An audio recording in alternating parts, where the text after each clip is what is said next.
Researchers set up a camera and artificial nest to monitor one of Africa's most striking and endangered birds.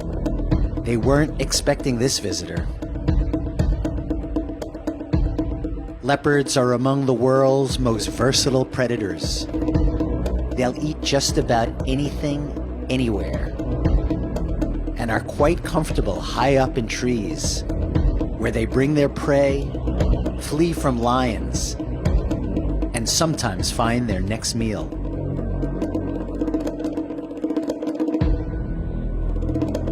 A southern ground hornbill chick. These birds have a lifespan of over 50 years, and they breed slowly and infrequently.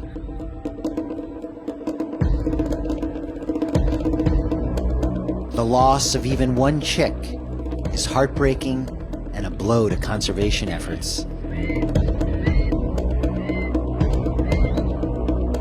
Nature can be harsh and unforgiving.